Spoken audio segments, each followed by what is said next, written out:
Hola, soy Pedro.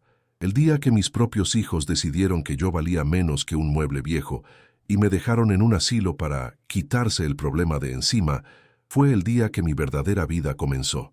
Durante años fui el padre que dio todo, el carpintero que se rompió las manos para que ellos tuvieran la educación y las oportunidades que yo nunca tuve.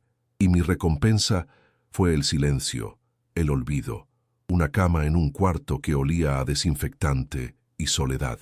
Es una herida que no se ve, pero que pesa, más que cualquier otra cosa. ¿Alguna vez has sentido que las personas por las que diste todo te tratan como si fueras una carga invisible? Antes de contarte el momento exacto en que escuché, por accidente, la conversación en la que mi hijo Ricardo y su esposa planeaban deshacerse de mí en el lugar más barato que encontraron, comenta aquí desde qué ciudad me estás viendo y suscríbete al canal. Créeme, no querrás perderte lo que sucede cuando un padre abandonado descubre que la dignidad vale mucho. Más que el dinero y que la vida a veces te da la oportunidad de dar la lección más grande de todas. Acompáñame en esta historia, porque te aseguro que el final te dejará sin palabras y te hará pensar en el verdadero valor de la familia. Mis días se habían convertido en una rutina silenciosa y gris. Vivía en un pequeño apartamento, con una pensión que apenas alcanzaba para la renta y la comida. Las fotos en la pared, de cuando éramos una familia feliz, parecían burlarse de mí. Mis hijos, Ricardo y Sofía, eran exitosos. Él, un ejecutivo con un auto de lujo. Ella, casada con un hombre que la convenció de que yo era un ancla que les impedía avanzar. Las llamadas se volvieron esporádicas, siempre cortas, llenas de excusas. Papá, estoy en una reunión. Papá, te llamo luego. Ese luego nunca llegaba. Me sentía como un recordatorio de un pasado humilde que ellos querían borrar a toda costa. La humillación era constante y silenciosa. Mi cumpleaños número 78 pasó sin una sola llamada. Esperé todo el día con el teléfono al lado, como un tonto, pensando que quizás estaban preparando una sorpresa. La sorpresa fue el silencio absoluto. Días después, cuando logré hablar con Sofía, me dijo con una voz vacía que se le había olvidado por completo. Ricardo ni siquiera se molestó en inventar una excusa. Comprendí entonces que no era olvido, era una decisión consciente. Yo ya no formaba parte de sus vidas, de su mundo de apariencias y cenas caras. Era una pieza de un pasado que no encajaba en su presente brillante y egoísta. Recuerdo las noches que pasé trabajando turnos dobles en la carpintería, con el olor a madera impregnado en mi ropa y en mi piel, solo para poder pagar la universidad de Ricardo. Recuerdo haber vendido mis herramientas más preciadas, las que heredé de mi padre, para ayudar a Sofía con los gastos de su boda. Renuncié a mi sueño de tener mi propio taller, un pequeño lugar donde crear con mis manos, porque su futuro siempre fue mi prioridad. Creí que estaba construyendo una familia fuerte, unida por el sacrificio y el amor. Qué ingenuo fui. Estaba construyendo los cimientos de mi propia soledad, ladrillo por ladrillo, sin darme cuenta. El golpe final, el que me rompió por dentro, llegó una tarde de martes. Necesitaba ayuda para arreglar una gotera en el techo y tras varios intentos fallidos de contactarlos, les dejé un mensaje de voz. Horas después, mi teléfono sonó. Era Ricardo, pero no me estaba llamando a mí. Había marcado mi número por error y no se dio cuenta de que el buzón de voz se había activado. Escuché su voz, clara y fría, hablando con su esposa, Laura. «Ya no podemos seguir con esto», decía ella. «Tu padre es un pozo sin fondo. Hay que buscar un asilo barato y terminar con el problema. Que se haga a la idea». En ese instante, el mundo se detuvo. No era solo abandono, era un plan. Yo era un problema a solucionar. Colgué el teléfono, o más bien, lo dejé caer sobre la mesita. Mis manos temblaban, no de vejez, sino de una rabia helada que nunca antes había sentido. Las palabras de Laura, terminar con el problema, resonaban en el silencio de mi apartamento, rebotando en las paredes como si fueran fantasmas. Me quedé sentado en mi viejo sillón, el mismo donde les leía cuentos a mis hijos, y sentí cómo algo dentro de mí se quebraba para siempre. No era tristeza, era algo mucho más profundo y oscuro. Era la certeza de que el amor que yo había sembrado durante toda una vida se había podrido en la tierra más ingrata. Me sentí despojado de todo, no de mi dinero o de mi casa, sino de mi propio valor como padre, como persona. Era basura que había que sacar a la calle. Un par de horas después, el teléfono volvió a sonar. Era Ricardo. Mi corazón dio un vuelco, una mezcla de pánico y furia. Contesté, y su voz sonaba tan normal, tan casual, que me revolvió el estómago. «Hola, papá. ¿Cómo estás? Te llamé antes, pero no contestaste». Me preguntó si necesitaba algo, si todo estaba bien con la gotera. Cada palabra era una mentira, una capa de amabilidad falsa sobre un plan cruel. Luché por mantener mi voz firme, por no gritarle la verdad que ahora conocía. Le dije que no se preocupara, que un vecino me había ayudado. Sentí una náusea terrible al escucharlo decir, «Qué bueno, papá. Sabes que siempre nos preocupamos por ti». Esa frase, tan vacía y falsa, fue como un puñetazo en el alma. Colgó, y yo me quedé mirando la pared, sintiendo el peso de su hipocresía. En ese momento, mi mente viajó 30 años atrás. Recordé una noche de invierno, con una fiebre que me partía los huesos, pero igual me levanté a las 4 de la mañana para ir a la carpintería. Ricardo necesitaba dinero para un viaje de estudios, uno que, según él, definiría su futuro. Trabajé 3 semanas seguidas sin descanso, con el cuerpo adolorido, para juntar cada centavo. Recuerdo la alegría en su rostro cuando le di el sobre con el dinero. Me abrazó y me dijo, «Papá, nunca me voy a olvidar de esto. Te lo voy a devolver con creces». Ahora, sentado en mi soledad, entendía que esa promesa era tan hueca como su preocupación actual. El sacrificio de un padre, para él, no era más que un escalón que pisó y olvidó para seguir subiendo. Al fin de semana siguiente, vinieron a visitarme. Fue la primera vez en meses que los veía a los dos juntos en mi casa. Ricardo entró con una sonrisa forzada, mientras Laura, su esposa, miraba mi pequeño apartamento con un disimulado desprecio, como si temiera que el polvo de mis muebles manchara su ropa cara. Sofía, mi hija, parecía un fantasma. No me miraba a los ojos, se movía incómoda, ajustándose el vestido como si quisiera escapar de su propia piel. Trajeron un pastel comprado, de esos que saben a plástico, y lo pusieron sobre la mesa como una ofrenda de paz. Hablaban de sus trabajos, de sus vacaciones, de todo menos de mí. Yo era solo un espectador silencioso en la escenificación de una familia feliz que ya no existía. Entonces Ricardo, con un tono que pretendía ser compasivo, soltó la bomba. «Papá, hemos estado pensando, te vemos muy solo aquí. Creemos que quizás estarías mejor en un lugar donde te cuiden, donde tengas compañía y actividades». Laura añadió rápidamente, «Sí, Pedro, una comunidad para personas mayores. Hay unas preciosas, con jardines y enfermeras las 24 horas. Es por tu bien, para que no te sientas una carga para nadie». La palabra carga me golpeó con la fuerza de una bofetada.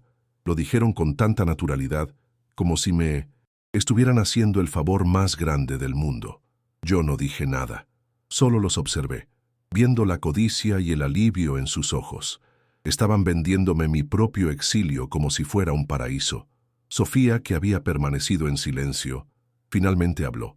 Su voz era un susurro culpable. «Papá, es que nos preocupamos mucho. Con nuestros trabajos es difícil estar tan pendiente como quisiéramos». Sus palabras eran un eco de las de su hermano, una excusa aprendida para calmar su conciencia. La miré, buscando un rastro de la niña a la que le enseñé a andar en bicicleta, la que se dormía en mis brazos, pero solo vi a una mujer asustada, dominada por la voluntad de su hermano y la presión de su esposo. En ese instante comprendí que la había perdido a ella también. No era malvada como Ricardo o Laura, pero su debilidad era igual de cruel. Su silencio y su complicidad eran la daga final que confirmaba mi abandono. Se fueron poco después, dejándome el pastel intacto sobre la mesa y un par de folletos de residencias para ancianos. Los títulos decían «El descanso dorado y Villa Serenidad». Las fotos mostraban a ancianos sonrientes jugando a las cartas y paseando por jardines perfectos. Era una mentira tan bien empaquetada como la preocupación de mis hijos. Me quedé solo en mi apartamento, pero algo había cambiado. La herida seguía ahí, profunda y dolorosa, pero sobre ella empezaba a crecer una capa de hielo. La tristeza se estaba transformando en una calma fría, una resolución. Ya no era una víctima esperando el golpe final. Era un hombre que había visto la verdadera cara de sus hijos y que por primera vez en mucho tiempo sabía exactamente lo que tenía que hacer. La humillación había terminado. A la mañana siguiente, recogí los folletos de Villa Serenidad de la mesita de centro. Los miré por un largo rato, sintiendo el papel satinado entre mis dedos, una mezcla de insulto y propaganda barata. No sentí tristeza, ni siquiera rabia. Sentí una claridad helada, como el aire de una mañana de invierno. Caminé hasta el bote de la basura de la cocina y los dejé caer dentro, junto a las cáscaras de huevo y los restos del café. El sonido fue sordo, definitivo. Mis hijos habían trazado su plan para mí, un plan para borrarme de sus vidas de la manera más conveniente posible. En ese momento, mientras el silencio del apartamento me envolvía, decidí que yo también tendría un plan. Ya no era el padre herido que esperaba una llamada. Era un hombre que había sido empujado al borde y que en lugar de caer había decidido mirar el abismo de frente. Esa misma semana hice lo que había hecho cada sábado durante los últimos 40 años. Compré un billete de lotería en la pequeña tienda de la esquina. Siempre jugaba los mismos números, una combinación de fechas que eran sagradas para mí. El cumpleaños de mi difunta esposa, el de Ricardo y el de Sofía. Era un ritual, una pequeña esperanza a la que me aferraba sin mucha fe. Esa noche, mientras veía las noticias en mi viejo televisor, los números comenzaron a salir en la pantalla. Uno por uno coincidían con los de mi billete. Al principio no lo creí. Pensé que mis ojos cansados me estaban jugando una mala pasada. Pero no. Tomé el pequeño papel. Mis manos temblaban. Todos los números estaban ahí. Eran 10 millones de dólares. El premio mayor. No grité. No lloré. Solo me quedé en silencio, mirando el billete que cambiaría todo. Mi primer impulso, casi un reflejo condicionado por una vida de paternidad, fue tomar el teléfono y llamar a Ricardo.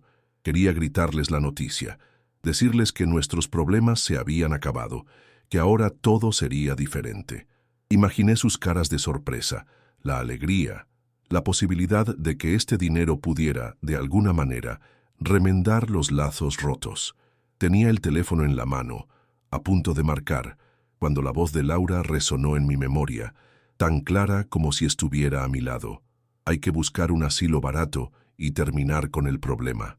El teléfono se sintió pesado, frío. Lo volví a colocar en su base lentamente. En ese instante, todo cambió. Este dinero no era una bendición para compartir con ellos. Era una herramienta. Era la oportunidad de darles la lección que nunca aprendieron. El valor de una persona no se mide por lo que tiene, sino por lo que es. Hice todo el proceso de reclamar el premio con la mayor discreción posible, pidiendo anonimato total. Pero en una ciudad pequeña, los secretos no duran mucho. Un periodista local, hambriento de una buena historia, empezó a atar cabos. A las 2 semanas, la noticia explotó en el periódico del pueblo y en las redes sociales. El humilde carpintero del barrio que se convirtió en millonario. La historia se volvió viral. No mencionaban mi nombre directamente, pero los detalles eran inconfundibles. Mi oficio, mi edad, el barrio donde vivía. No tardó ni un día en llegar a oídos de mis hijos. De repente, el padre invisible, el problema que había que solucionar, se había convertido en el hombre más interesante de la ciudad. La trampa estaba puesta, y yo no había tenido que mover ni un solo dedo. La vida misma les estaba sirviendo el cebo. El teléfono sonó esa misma tarde. Era Ricardo. Su voz, que usualmente era cortante y apurada, ahora sonaba melosa, llena de una euforia que me revolvió el estómago. Papá, papá, acabo de ver la noticia. Un amigo me la mandó. Dime que eres tú. ¿Es verdad? Apenas me dejó responder. No lo puedo creer. 10 millones. Papá, esto es increíble. Tenemos que celebrar. ¿Por qué no nos dijiste nada? ¡Qué maravilla! Escuché cada palabra de su actuación, sintiendo el peso de su hipocresía. Mantuve mi voz tranquila, casi indiferente. Sí, hijo, tuve un poco de suerte, le dije. Su falsa alegría se desbordaba por el auricular, mientras yo solo podía pensar en la conversación que había escuchado por error. La suerte, para mí, no había sido ganar el dinero, sino descubrir a tiempo quiénes eran ellos en realidad. Al día siguiente, mi pequeño y silencioso apartamento fue invadido. Llegaron todos juntos, como si hubieran coordinado un asalto de afecto. Ricardo y Laura entraron con una canasta de frutas exóticas tan grande que apenas cabía por la puerta. Sofía trajo a mis nietos, a quienes no veía desde hacía casi un año, y los empujaba para que me abrazaran y me llamaran abuelito. Laura, que siempre había mirado mis muebles con desdén, ahora tocaba mi viejo sillón de madera y decía: «¿Qué encanto tiene todo esto, Pedro? Tan auténtico». Se movían por mi casa como si fuera un palacio recién descubierto, sus sonrisas falsas iluminando cada rincón oscuro. Yo los observaba en silencio, jugando mi papel de viejo afortunado, mientras por dentro sentía una mezcla de asco y un poder que nunca antes había experimentado. Esa misma tarde, después de los abrazos forzados y las preguntas sobre mi estado de ánimo, Ricardo se sentó a mi lado en el sofá, adoptando un tono serio y confidencial. «Papá, tenemos que hablar de esto». «Seriamente», comenzó poniendo una mano sobre mi hombro. 10 millones es mucho dinero. No puedes manejarlo solo.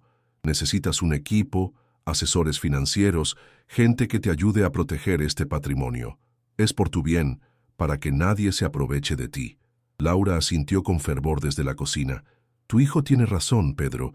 Esto ahora es un asunto de familia». La palabra familia salió de su boca con una facilidad que me heló la sangre. Estaban comenzando su jugada, tratando de tomar el control. Yo solo asentí lentamente y dije: «Lo pensaré, hijo. Tienes razón. Es mucho dinero». Dejé que creyeran que estaban ganando.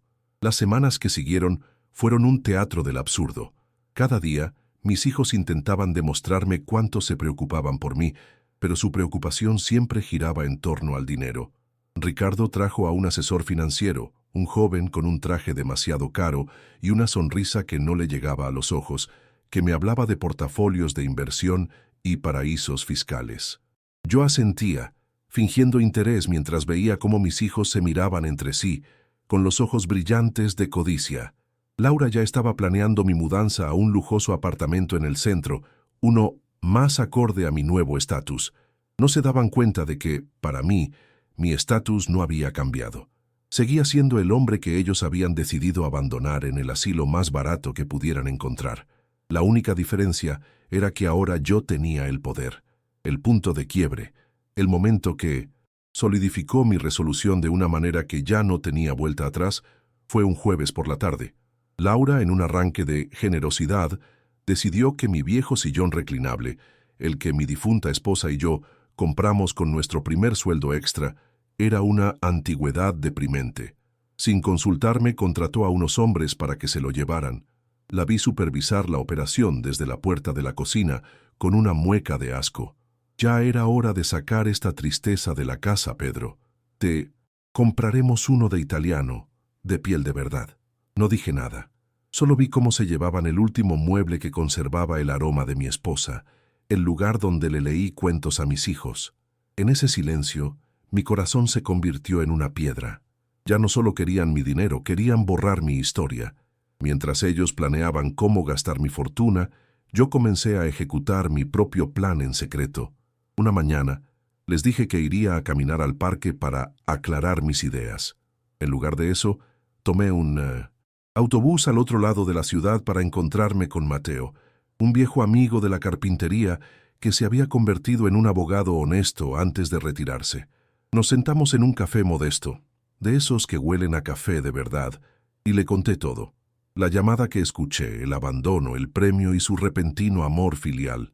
Mateo me escuchó sin interrumpir, sus ojos sabios reflejando una profunda tristeza. Cuando terminé, simplemente asintió y dijo: «Pedro, les daremos una lección sobre el verdadero significado de la herencia. Y créeme, no será dinero lo que reciban». Por primera vez en meses sentí que no estaba solo. Los días se convirtieron en un juego peligroso de disimulo. Yo me reunía con Mateo para dar forma a los documentos legales que cambiarían sus vidas para siempre, mientras en casa aguantaba la creciente impaciencia de mis hijos. Ricardo me llamaba a diario. «Papá, ¿ya pensaste en la propuesta del asesor? El mercado está en un buen momento. No podemos perder tiempo». Sofía me visitaba con excusas cada vez más transparentes, tratando de averiguar qué pensaba hacer.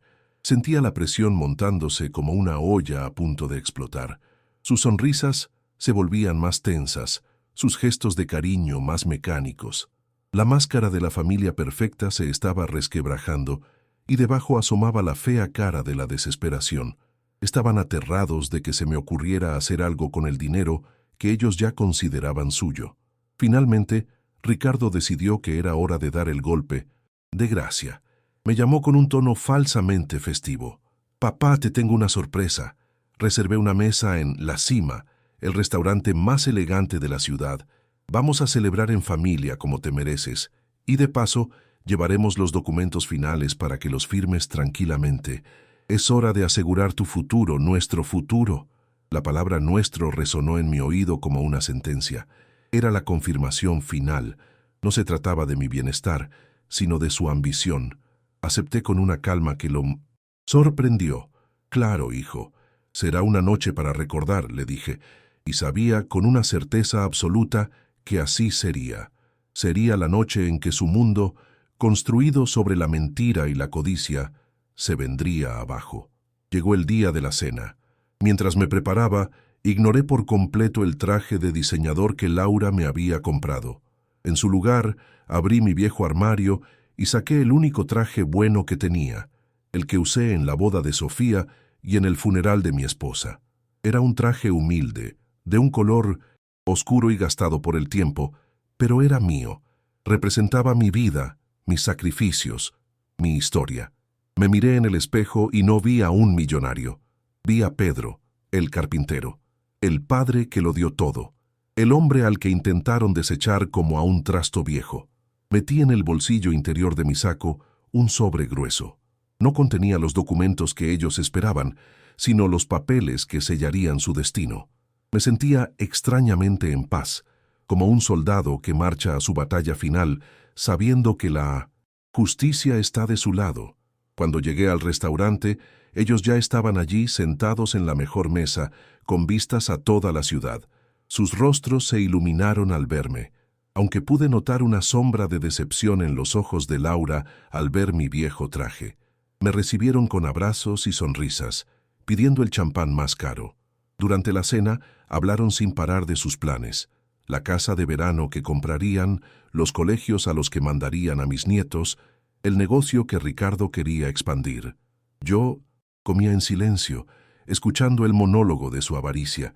Era como ver una película, una en la que yo era el espectador y el protagonista al mismo tiempo. Dejé que se deleitaran en sus fantasmas de riqueza, sabiendo que en mi bolsillo descansaba la realidad, una realidad que estaba a punto de caer sobre ellos, con el peso de una vida entera de ingratitud. Finalmente, después del postre, Ricardo carraspeó, y con una sonrisa que no le llegaba a los ojos, deslizó una elegante carpeta de cuero sobre la mesa.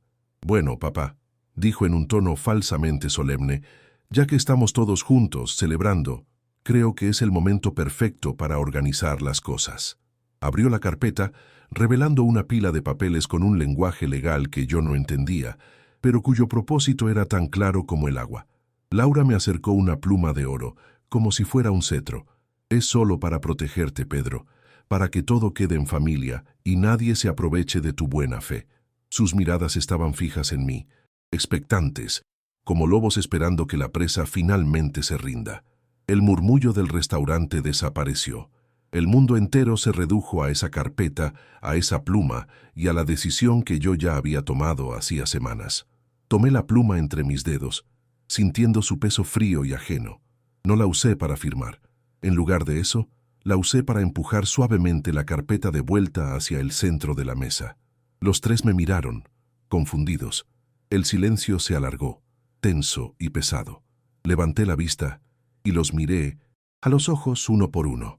A Ricardo con su ambición desbordada, a Laura con su desprecio mal disimulado, y a Sofía, mi pobre hija, con la culpa nadando en sus ojos. «Antes de firmar nada», dije, mi voz sonando extrañamente firme en el lujoso salón. Quiero hacerles una pregunta. ¿Alguno de ustedes recuerda qué día fue el 17 de octubre del año pasado? Sus rostros se quedaron en blanco. No tenían idea. Fue mi cumpleaños, añadí en voz baja, pero cada sílaba cayó sobre la mesa con el peso de una piedra. La confusión en sus caras se transformó en incomodidad. Ricardo forzó una risa nerviosa. Papá, por favor, no es momento para estas cosas. Sabes que hemos estado muy ocupados. Pero yo no había terminado. Me incliné un poco hacia adelante, mi voz aún calmada pero cortante como un cristal roto. Estaban ocupados, sí, recuerdo haberlos escuchado. Estaban ocupados planeando cómo terminar con el problema, buscando el asilo más barato para deshacerse del viejo. Las palabras exactas que había escuchado en aquella llamada accidental salieron de mi boca y quedaron flotando en el aire entre nosotros. La sonrisa de Ricardo se congeló. El rostro de Laura palideció, perdiendo todo su color. Sofía ahogó un sollozo y se cubrió la boca con la mano, finalmente incapaz de sostener la mentira. El teatro se había derrumbado. Un silencio sepulcral cayó sobre nuestra mesa. Los otros comensales nos miraban de reojo, sintiendo la tensión. Laura fue la primera en reaccionar. Su voz, un siseo venenoso. «Estás delirando. La edad te está afectando, Pedro. ¿Cómo te atreves a inventar algo así?» Ricardo intentó recuperar el control, su tono volviéndose duro y autoritario. «Papá, ya basta. Estás montando una escena. Estás confundido. Vamos a firmar estos papeles y luego hablaremos en casa». Pero ya no había vuelta atrás. Sus máscaras habían caído, revelando la codicia y la crueldad que había debajo. Ya no eran mis hijos preocupados, eran extraños tratando de robarle a un anciano al que consideraban un estorbo.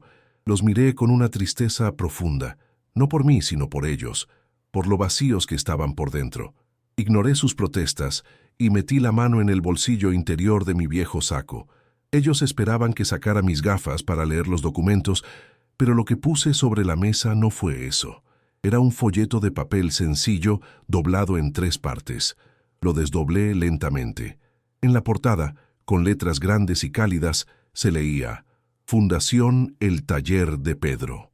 Debajo, una foto de un grupo de ancianos sonrientes, trabajando la madera en un taller luminoso y lleno de vida.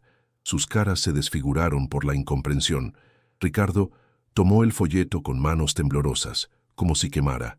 Lo abrió y sus ojos recorrieron las palabras que describían el propósito de la fundación: dignidad, compañía y propósito para los que nos dieron todo. No entendían nada, pero el pánico ya comenzaba a asomar en sus miradas. «Verán», comencé a explicar con una calma que me sorprendió a mí mismo. Cuando la vida me dio esta segunda oportunidad, este dinero, mi primer impulso fue compartirlo con ustedes. Pero luego recordé el silencio, el abandono, el plan para deshacerse de mí. Hice una pausa, asegurándome de que cada palabra les llegara. Así que decidí invertirlo en una familia que de verdad lo necesitara. He donado el 95% de mi premio a esta fundación, para construir hogares y talleres para ancianos abandonados, para que nadie más tenga que sentirse como un mueble viejo esperando a ser tirado a la basura. Señalé el folleto. Esa es mi herencia, ese es mi legado. No es dinero en una cuenta bancaria, es dignidad. La explosión fue instantánea y brutal. La incredulidad en el rostro de Ricardo se convirtió en una furia roja y descontrolada. Se puso de pie de un salto, golpeando la mesa y haciendo que las copas temblaran. «¡Estás loco! ¡Senil! ¿Cómo pudiste hacernos esto? Ese dinero era nuestro, nuestro futuro». Laura lo secundaba, susurrando insultos, llamándome egoísta e ingrato. Sofía simplemente lloraba, un llanto roto y desesperado, el sonido de su propia conciencia haciéndose pedazos. El espectáculo era grotesco. En el restaurante más elegante de la ciudad, mis hijos exitosos y refinados se habían transformado en bestias salvajes, mostrando su verdadera naturaleza por un dinero que nunca les perteneció. Me levanté lentamente, dejé algo de dinero sobre la mesa para pagar mi cena y, sin decir una palabra más, Les di la espalda y caminé hacia la salida, dejando atrás el sonido de su codicia implosionando. Al salir del restaurante, no sentí el frío de la noche. Sentí una ligereza que no había experimentado en décadas, como si me hubieran quitado un peso invisible de los hombros. Cada paso que daba, alejándome del sonido de sus gritos y su desesperación, era un paso hacia mi propia vida. No miré hacia atrás.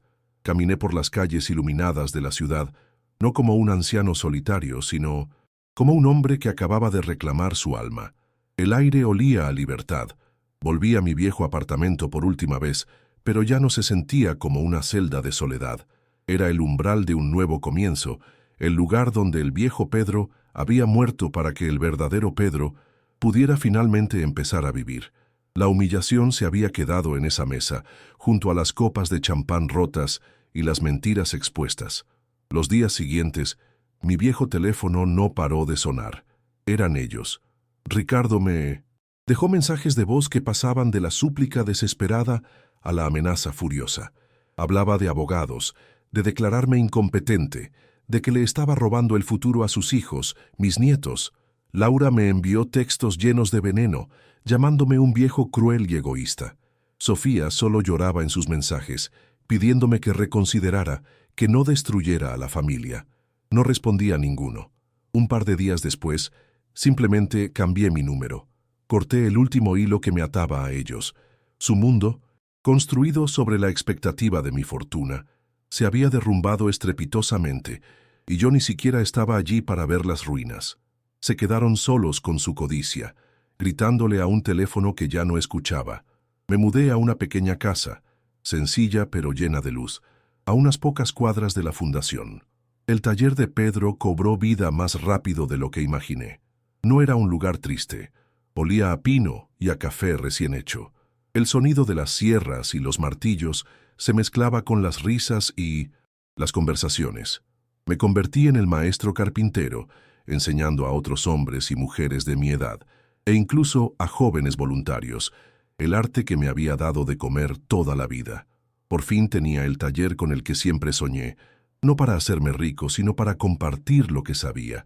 Cada silla que construíamos, cada mesa que lijábamos, era un acto de desafío contra el olvido. Estábamos creando, estábamos vivos, y éramos visibles los unos para los otros. La noticia de mi donación se hizo pública, y con ella, la historia completa. La comunidad que al principio los había visto como los hijos afortunados de un nuevo millonario, ahora los veía por lo que eran. La reputación de Ricardo en su mundo de negocios se vino abajo. Nadie quería hacer tratos con un hombre que había intentado encerrar a su propio padre. Laura fue marginada de su círculo social, convirtiéndose en el chisme de las cenas a las que ya no la invitaban. Se habían pasado la vida construyendo una fachada de éxito y respetabilidad, y yo, con un simple acto de dignidad, la había demolido por completo. El dinero que tanto anhelaban se convirtió en la marca de su vergüenza, una mancha que no podían limpiar. Su mayor miedo se hizo realidad. Se convirtieron en un fracaso a los ojos de todos. Mientras ellos se hundían, yo florecía. Encontré una nueva familia en la fundación. Estaba Miguel, un sastre jubilado con manos tan precisas como las mías, con quien pasaba horas hablando de viejos tiempos. Estaba Isabel, una exmaestra, cuya risa llenaba el taller y cuyo único hijo vivía en otro continente. Celebrábamos nuestros cumpleaños con pasteles caseros y canciones desafinadas. Con el 5% del premio que me había quedado, organicé pequeños viajes. Fuimos a ver el mar, algo que muchos no habían hecho en años. Nos sentamos en la arena, sintiendo el sol en la cara, y comprendí que la verdadera riqueza no era tener 10 millones en el banco, sino tener a alguien con quien compartir un atardecer en 1900. Silencio. Eran momentos que el dinero no podía comprar y que mis hijos nunca entenderían. Nunca más volví a hablar con Ricardo o Sofía. Años después, me llegaron rumores de que se habían divorciado y que Ricardo había perdido su empresa. Sofía, me dijeron, se había mudado a otra ciudad, tratando de escapar de la sombra de su propia historia. No sentí alegría, solo una profunda y lejana lástima. Mi fundación, en cambio, creció, convirtiéndose en un refugio para cientos de personas. Seguí trabajando en mi taller hasta el último de mis días, con las manos llenas de astillas y el corazón lleno de paz. Mi verdadero legado no fue el dinero que doné, sino la prueba de que un hombre puede ser descartado, pero nunca despojado de su valor. La vida me dio la oportunidad de enseñar una última lección. La herencia más valiosa que un padre puede dejar no es la que se cuenta en billetes, sino la que se mide en dignidad. Si conoces a alguien que necesita escuchar este mensaje de autoconfianza, por favor comparte este video con esa persona. No olvides suscribirte para más historias sobre cómo encontrar tu propio camino, incluso cuando no es el que los demás esperan. Gracias por escuchar. Mucha gente me pregunta si alguna vez me arrepentí, si en las noches de soledad extrañé el sonido de sus voces, incluso las falsas. La verdad es que la soledad que sentía en mi viejo apartamento era ruidosa, llena de ausencias y decepciones. La soledad que elegí después es silenciosa y pacífica. Está llena del aroma a madera recién cortada, del murmullo de conversaciones honestas y de la certeza de que estoy exactamente donde debo estar. Cambié un silencio que me hería por uno que me sana. Descubrí que la paz no es la ausencia de problemas, sino la presencia de dignidad, y esa es una compañía que nunca te abandona. Ya no espero llamadas que no llegan. En cambio, disfruto del sonido de un martillo golpeando un clavo, el sonido de la vida siendo construida de nuevo con mis propias manos. La palabra familia cambió de significado para mí. Ya no es una obligación dictada por la sangre, sino una elección forjada en el respeto mutuo. Mi familia ahora son los hombres y mujeres del taller, personas con historias grabadas en las arrugas de sus rostros, que entienden el valor de una mano amiga y una escucha atenta. Compartimos café por las mañanas y nos contamos anécdotas de vidas que, aunque diferentes, tienen en común el haber sido empujadas a los márgenes. No hay agendas ocultas ni expectativas materialistas. Solo hay el simple y profundo placer de la compañía, de saber que tu presencia es valorada por lo que eres, no por lo que puedes dar. Aprendí que la sangre te hace pariente, pero es la lealtad, el cariño y el respeto lo que te convierte en familia. El taller de Pedro no es solo un edificio de ladrillos y madera, es un santuario para la dignidad.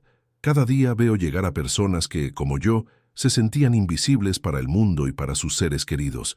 Llevan en sus hombros el peso del olvido.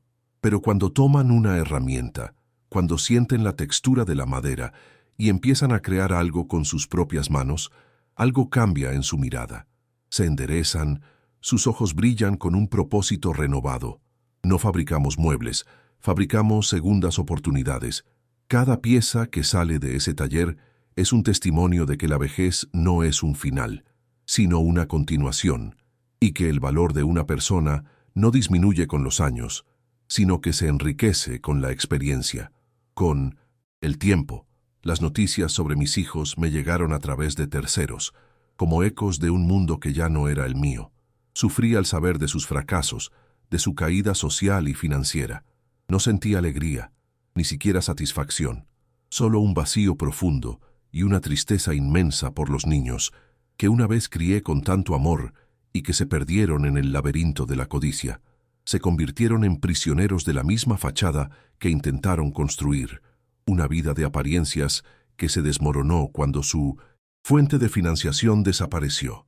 Su castigo no fue perder el dinero, sino tener que vivir consigo mismos, con el conocimiento de lo que hicieron y de lo que perdieron para siempre, la posibilidad de tener un padre que los amara incondicionalmente. Mirando hacia atrás, entiendo que el verdadero premio de la lotería no fue el dinero, fue la claridad. Fue la llave que me permitió cerrar una puerta detrás de la cual solo había dolor y abrir otra hacia una vida con significado.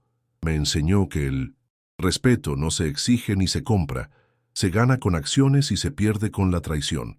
Aprendí la lección más dura de todas. A veces, la mayor muestra de amor propio es alejarte de quienes te demuestran que no te aman.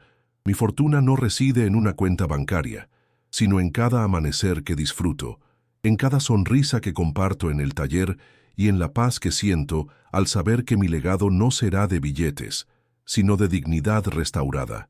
Esta historia no es sobre venganza, sino sobre el poder de elegirnos a nosotros mismos, incluso cuando duele. Es un recordatorio de que nuestro valor no lo definen los demás, sino la forma en que decidimos vivir nuestra vida. Si crees que este mensaje puede darle fuerza a alguien que se siente invisible o subestimado, te pido que compartas este video. Tu apoyo nos permite seguir contando historias que inspiran a recuperar el control de nuestro propio destino. No olvides suscribirte y activar las notificaciones, porque cada historia es una oportunidad para recordar que nunca es tarde para construir la vida que merecemos.